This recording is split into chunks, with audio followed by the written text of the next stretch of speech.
semua. Shalom. Apa kabarnya? Luar biasa. Puji Tuhan. Haleluya. Kita masih bisa diberi kesempatan oleh Tuhan untuk beribadah meskipun secara online. Itu semua karena kebaikan Tuhan dalam hidup kita. Sebentar kita akan mulai ibadah kita. Kita akan pujian kita, Dia mengerti.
Tuhan, sebentar kami akan menaikkan ibadah kami. Berkati ibadah kami dari awal, pertengahan hingga akhirnya.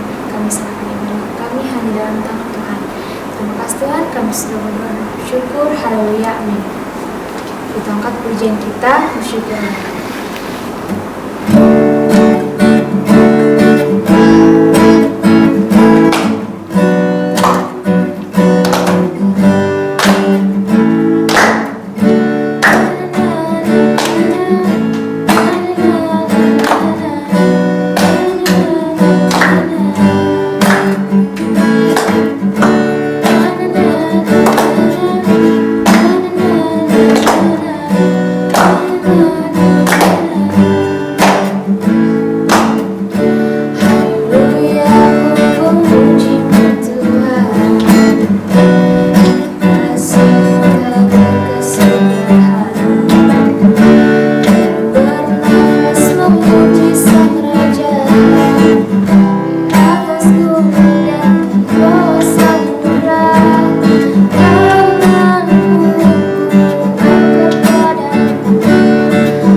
Biasanya kita mempersiapkan hati kita untuk mendengarkan firman Tuhan. Mari kita angkat pujian kita, jangan menyerah.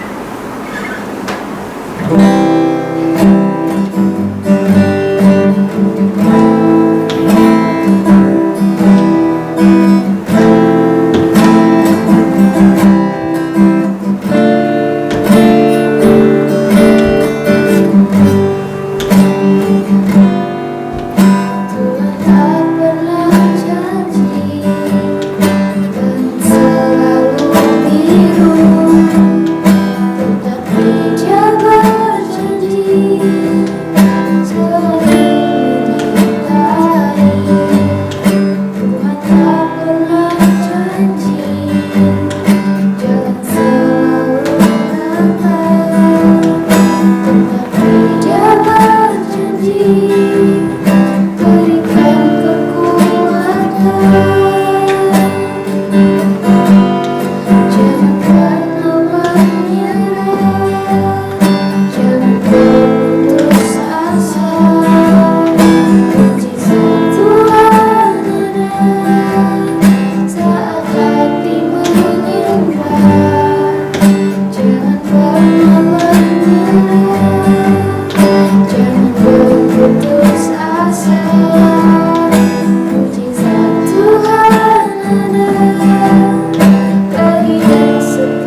Tuhan. Biarlah pujian kami boleh dibawa harum di hadapan Tuhan. Sebentar kami akan mendengarkan firman Tuhan, memberkati hati dan pikiran kami, agar apa yang kami dengar boleh menjadi pedoman dalam hidup kami Tuhan. Berkati juga hamba-Mu yang akan menyampaikan firman Tuhan. Biarlah apa yang ia sampaikan berdasarkan kebenaran firman Tuhan. Terima kasih Tuhan, kami sudah berdoa dan bersyukur. Haleluya, amin. Halo adik-adik semua. Halo. Gimana kabarnya? Baik. Adik-adik di rumah gimana kabarnya? Semoga semuanya sehat-sehat dan baik-baik ya. Nah, pada hari ini Papa mau cerita tentang orang Samaria. Nah, orang Samaria, tentang cerita ini itu adalah perumpamaan yang disampaikan oleh Tuhan Yesus untuk menjawab pertanyaan dari ahli Taurat. Nah, jadi semua tahu kalau namanya ahli itu artinya dia sudah pandai, sudah pintar, sudah tahu tentang Taurat. Tapi si ahli Taurat ini dia mau mencobai Tuhan Yesus. Nah, kira-kira apa ya pertanyaannya? Kita buka ya di kitab Lukas 10. Kita buka sama-sama di kitab Lukas 10 ayatnya yang ke-25. Judulnya Orang Samaria yang Murah Hati. Nanti kakak akan baca di ayat 25, baca ayat ke-26 itu Juan, 27 Priscila, 28 Wahyu, dan 29 Jocelyn ya. Kakak mulai duluan ya. Judulnya Orang Samaria yang Murah Hati. Pada suatu kali, berdirilah seorang ahli Taurat untuk mencobai Yesus. Katanya, "Guru, apa yang harus kuperbuat untuk memperoleh hidup yang kekal?" Yesus kepadanya, apa yang kau tulis dalam perkembangan, apa yang kau baca di sini?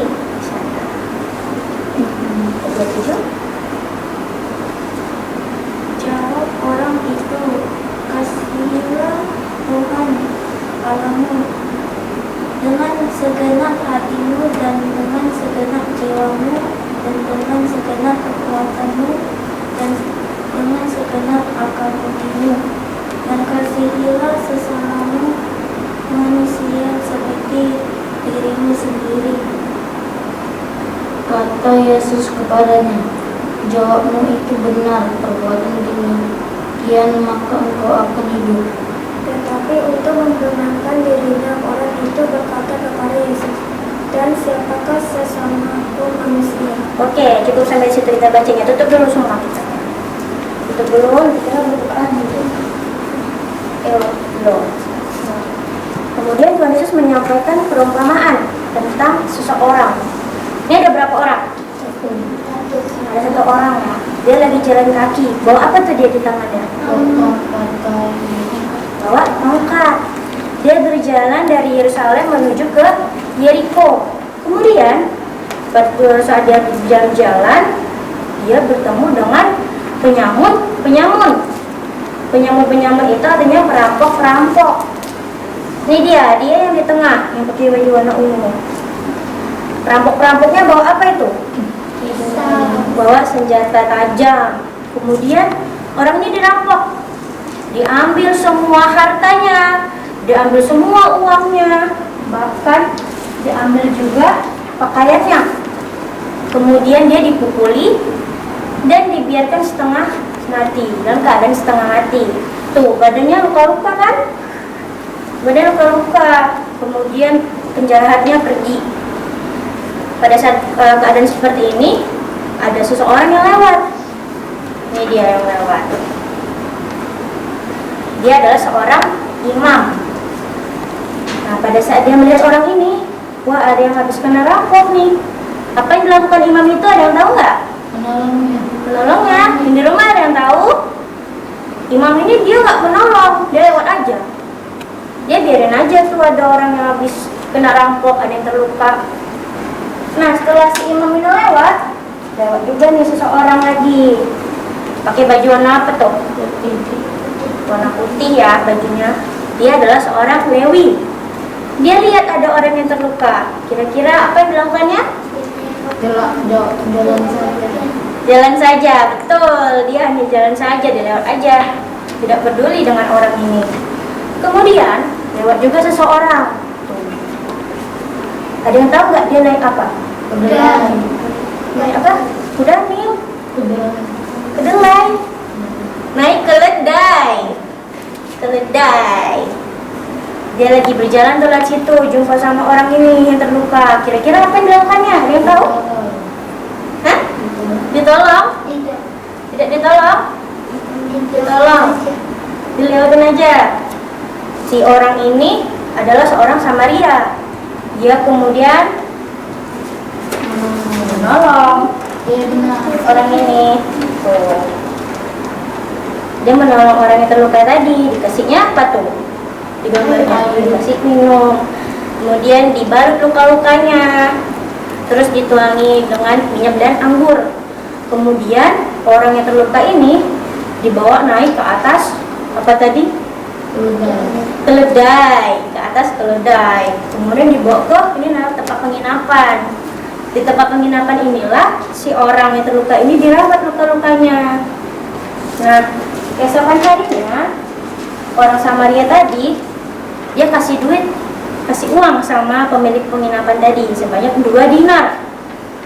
Tuh dia bilang, tolong ya Pak, rawat orang yang semalam tuh yang di sini sampai dia sembuh. Kalau nanti uang 2 dinar tadi tidak cukup, maka nanti akan saya ganti berapa biaya yang keluarnya. Menurut adik-adik, dari 3 tokoh yang tadi kakak ceritakan, mana orang yang baik hati? Tiga. Nomor 3. Nomor 3, siapa dia? Orang Samaria. Seorang Samaria. Sama Tuhan Yesus juga tanya sama ahli Taurat yang tadi tanya sama Tuhan Yesus.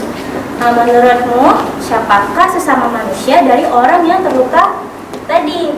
Lalu kata mereka juga sama, orang Samaria. Maka kata Tuhan Yesus, pergilah dan perbuatlah demikian. Nah, adik-adik perlu ketahui bahwa orang Samaria dan orang Yahudi, mereka itu tidak berteman dengan akrab. Mereka itu tidak bergaul dengan akrab, mereka saling musuhan. Bahkan orang Yahudi menganggap orang Samaria itu lebih hina daripada orang Yahudi. Bisa saja kan, pada saat dia terluka tadi, yang pertama kali jumpa sama dia siapa tadi? Imam. Orang imam. Sesama Yahudi kan? Pasti dia juga minta tolong saya, tolong saya. Sesama Yahudi nih. Tapi malah si imam ini tidak menolongnya. Kemudian orang kedua tadi siapa yang lewat? Ingat nggak? Siapa tadi orang kedua yang lewat? Yang pakai baju warna putih? Ada ingat siapa dia? Lewi, betul. Orang Lewi yang lewat, sama-sama orang Yahudi juga. Tapi dia nggak nolong tuh. Terus yang terakhir lewat siapa tadi? Orang Samaria. Mereka benar musuhan. Pasti kata orang yang terluka ini bisa saja ya dia bilang, wah yang lewat orang Samaria, pasti saya nggak bakal ditolong nih, kan kita musuhan. Orang Samaria juga bisa bilang aja, oh ya karena orang itu orang Yahudi, biarin aja lah, kita kan nggak temenan nih, biar aja lah dia terluka, biar aja lah nggak ada tolong. Tapi apa yang dilakukan orang Samaria tadi? Dia mau menolong. Hatinya tergerak untuk menolong si orang yang terluka ini. Nah, adik-adik, dari cerita ini Tuhan Yesus mau kita semua, adik-adik, berbuat baik kepada sesama kita, kepada teman, kepada saudara, bahkan kepada tetangga kita. Nah, semua orang itu, kakak punya pertanyaan. Nih, yang pertama ya, kita buka dulu. Ya, coba baca. Siapakah? Mana suaranya? Nggak nampak ya? Siapakah tetangga kita? Siapakah tetangga kita? Ayo, coba jawab. Siapa tetangga kita? Ada yang tahu nggak? Tetangga kita siapa ya? Tetangga kita kalau dalam arti sebenarnya pastinya orang yang tinggal dekat rumah kita, sebelah kiri, sebelah kanan, depan, ataupun belakang rumah kita, itu tetangga kita. Tapi bisa juga dalam artian yang lain, tetangga itu adalah orang yang berbeda dengan kita. Kemudian lanjut ke pertanyaan yang kedua.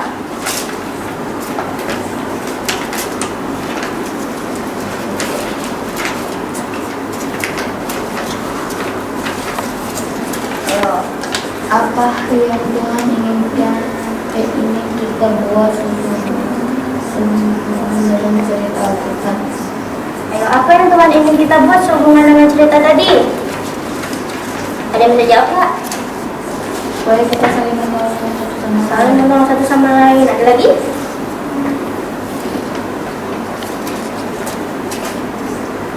Betul ya yang kata Wahyu tadi.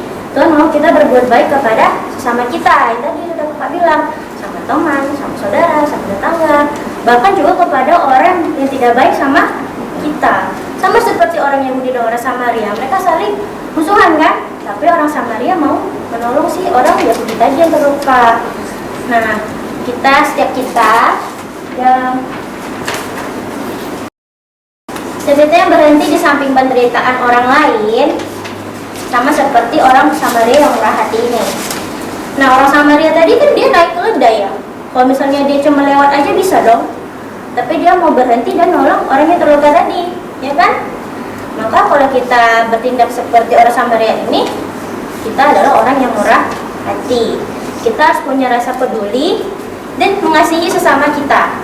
Bahkan juga pada orang yang tidak baik sama kita. Dan juga kita mengasihi dan berbuat baik kepada semua orang tanpa membeda-bedakan sara. Sara itu suku, agama, ras, dan antar golongan. Misalnya apa nih? Contohnya, Priscilla, suku apa? Orang apa? Orang Cina, ya kan? Sama kayak Jocelyn kan? Kalau Juan, suku apa? Hah? Toraja, suku Toraja. Kalau Wahyu suku apa? Suku Batak. Suku Batak. Oke. Jadi kalau misalkan Wahyu kan suku Batak, tapi Priscilla dan Jocelyn suku Cina, suku yang berbeda. Pada saat Wahyu kesusahan, Priscilla harus mau dong menolong Wahyu. Jadi tidak boleh bilang nggak boleh tolong Wahyu. Wahyu kan bukan sama-sama orang Cina kayak saya. Tapi kita harus menolong sesama kita, berbuat baik pada sesama kita walaupun kita berbeda. Nah, sama juga ilustrasinya nih, sama gambar yang terakhir ini. Tuh, ada anak-anak lagi main. Permainan ini mungkin zaman sekarang udah nggak ada lagi ya. Ini zaman-zaman dahulu permainan ini. Adik-adik bisa lihat nih, banyak nih mereka berasal dari latar belakang yang berbeda-beda. Beda-beda suku. Pernah main, oke. Rasanya seru ya kalau permainan seperti ini. Nah, kalau di gambar ini, mereka bermain, tapi mereka ini berasal dari suku yang berbeda-beda. Artinya mereka bersatu. Mereka saling mengasihi, sehingga mereka dapat bersukacita memainkan permainan ini bersama-sama. Tidak ada membeda-bedakan. Nah, sampai di sini dulu cerita hari ini. Aku harap semuanya paham. Kita akan menuju ayat hafalan di Lukas 10 ayat 27. Nah, untuk kelas kecil, sini ada kelas kecil ya. Ini di rumah kelas kecil. Kelas kecil, Juan kelas kecil. Oke. Kelas 3. Kalau gitu, Juan udah masuk di kelas sedang ya. Di Lukas 10 ayat 27 untuk yang kelas kecil, ayat hafalannya, kasihilah Tuhan Allahmu dengan segenap hatimu. Nah, jadi kalau di rumah bisa ikutin kakak gerakannya. Lukas 10 ayat 27.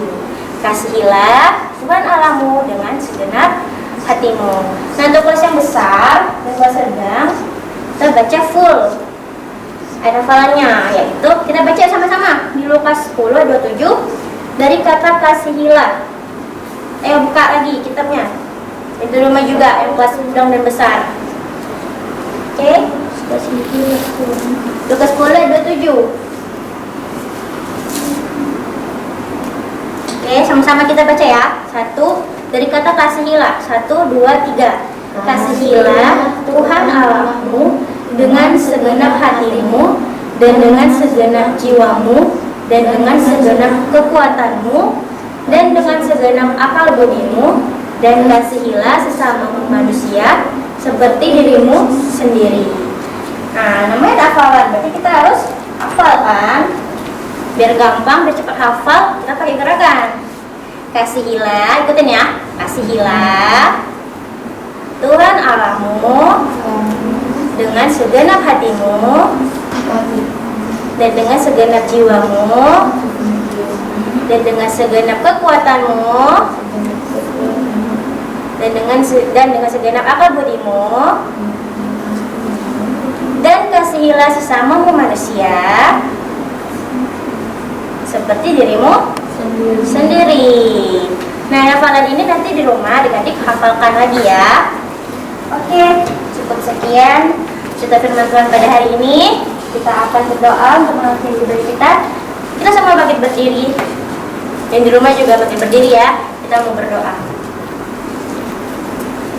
Oke, diri yang baik, sikap doa yang baik. Lipat tangannya, tutup matanya, kita mau berdoa. Bapa di surga, Bapa yang baik, kami mengucap syukur padamu Tuhan untuk segala berkat dan penyertaan yang boleh kami rasakan semacam minggu yang lalu. Kami ucap syukur untuk kesehatan dan kesempatan Tuhan berikan, sehingga kami boleh kembali beribadah sekolah minggu pada hari ini, Tuhan. Kami sudah memuji memuliakan Engkau, dan puji-pujian yang kami naikkan boleh menjadi dupa yang berbau harum di hadapan-Mu. Dan kami juga sudah mendengar firman-Mu, ya Tuhan. Kami mau mencontoh perbuatan dari orang Samaria berhati ini, ya Tuhan. Kami mau belajar untuk mengasihi sesama kami, Tuhan, tanpa membeda-bedakan, dan juga bahkan kepada orang yang tidak baik kepada kami. Biarlah semua firman-Mu, Tuhan, boleh tertanam dalam setiap hati kami, boleh bertumbuh dan menghasilkan buah-buah bagi kemuliaan-Mu.